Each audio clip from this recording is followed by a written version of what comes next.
Assalamualaikum warahmatullahi wabarakatuh. Ketemu lagi dengan Bu Lia di sini. Bu Lia yang baik hati dan tidak sombong. Apa kabar anak-anak ibu semuanya? Yang cantik-cantik dan yang ganteng-ganteng? Sudah mandi belum ya? Hari ini kita akan mulai pembelajaran kembali. Jadi, siapkan buku dan pensil kalian. Simak baik-baik penjelasan Ibu. Sekarang kita akan membahas tentang cara menemukan pokok pikiran dalam teks, tulis, dan lisan. Apakah kalian tahu apa itu pokok pikiran? Ada yang tahu tidak? Anak-anak ibu yang cantik-cantik dan ganteng-ganteng? Di kelas 4, ibu sudah pernah mengajarkan tentang pokok pikiran. Pokok pikiran itu adalah gagasan pokok.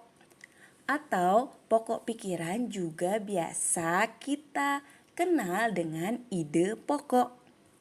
Biasanya juga disebut gagasan utama. Nah, sama saja ketiga sebutan tersebut artinya sama. Nah, sekarang dalam pembelajaran sekarang Ibu akan sering menyebut ide pokok atau gagasan utama. Jangan bingung ya anak-anak sekalian, semua sebutan tersebut artinya sama. Ide pokok adalah gagasan yang menjadi dasar sebuah paragraf. Mari kita bahas secara kata per kata. Gagasan itu ide. Ide adalah pikiran. Terus dasar adalah awal atau pertama atau utama. Jadi ketika kalian ingin membuat sebuah paragraf, kalian harus menemukan kalimat utama atau ide pokok atau gagasan utama terlebih dahulu.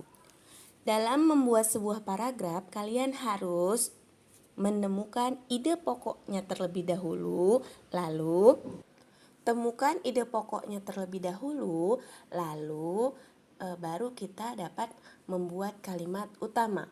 Dan dari kalimat utama kita bisa mengembangkan atau membuat kalimat pengembang atau paragraf pendukung begitu ya.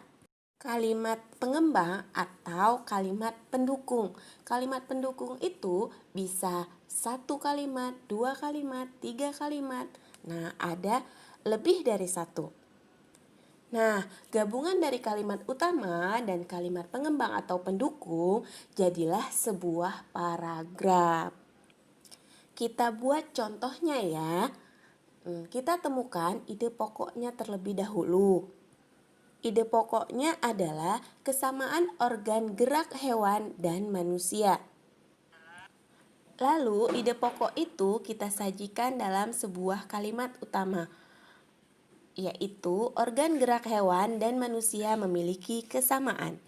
Selanjutnya kita sajikan kalimat utama tersebut dengan beberapa kalimat pengembang atau kalimat pendukung. Kalimat pengembangnya adalah alat gerak yang digunakan manusia dan hewan, yaitu alat gerak aktif dan pasif. Kedua alat tersebut bekerja sama untuk melakukan pergerakan. Nah, sudah menjadi sebuah paragraf bukan? Gampang kan anak-anak menentukan sebuah paragraf? Gampang dong, pasti bisa. Ibu yakin anak ibu yang cantik-cantik dan ganteng-ganteng insya Allah bisa. Jadi gagasan pokok itu atau ide pokok tersebut, kalimat utama tersebut tidak harus di awal kalimat, bisa juga di akhir kalimat. Seperti pembahasan kita di pembelajaran pertama ada paragraf deduktif dan induktif. Masih ingat kan? Ibu ulas kembali ya, diulas sedikit tentang kalimat utama agar kalian lebih ingat atau bisa mengingat kembali tentang pembelajaran yang telah lalu. Kalimat utama itu bisa di awal kalimat atau bisa juga di akhir kalimat. Atau bisa juga di awal kalimat dan dipertegas di akhir kalimat.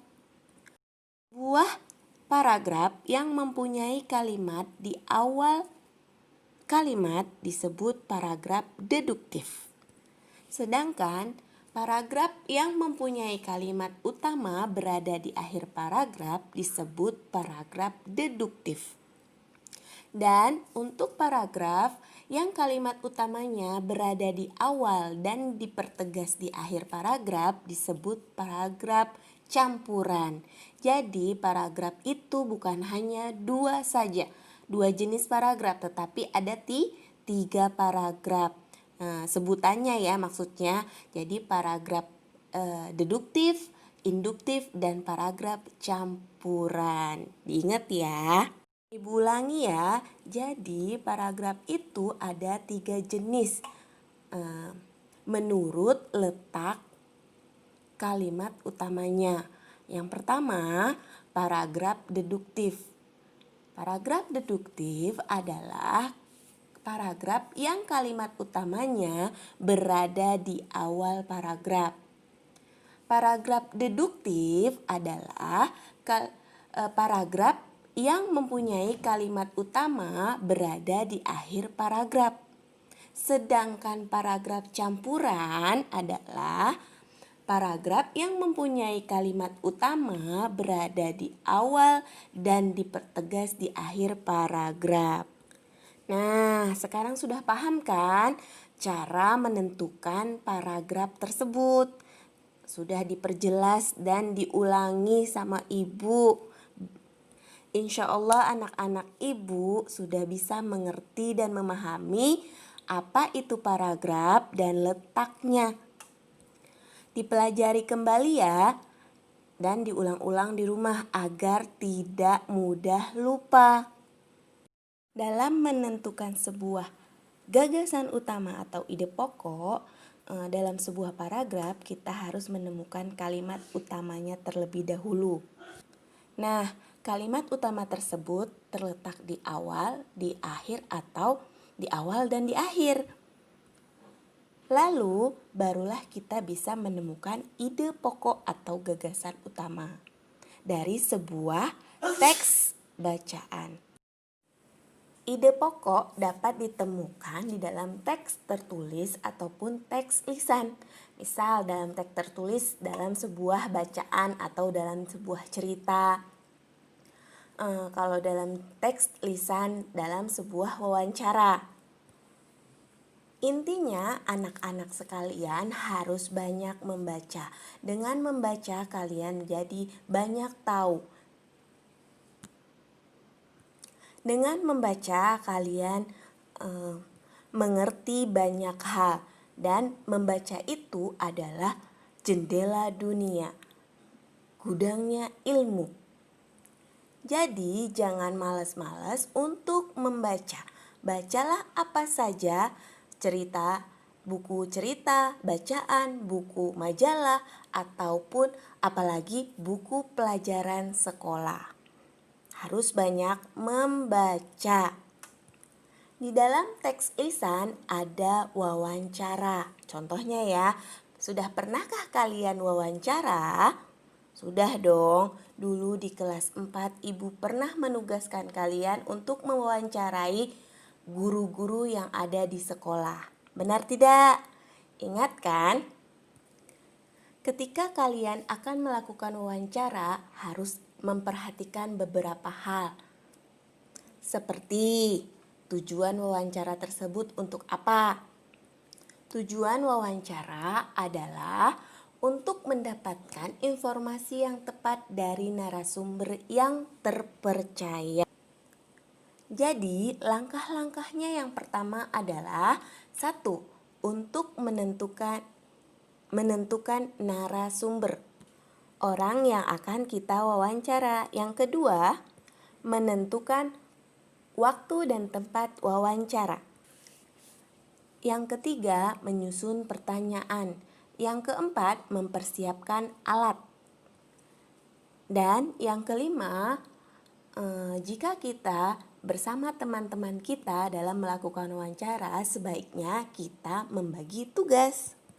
Nah, itulah cara dalam wawancara Jadi hal-hal yang perlu diperhatikan sebelum melaksanakan wawancara harus menentukan apa saja yang tadi setelah Ibu sebutkan. Sampai di sini pembelajaran kita hari ini. Semoga apa yang sudah Ibu sampaikan mudah dipahami dan dimengerti dan bermanfaat buat kita semua. Wassalamualaikum warahmatullahi wabarakatuh.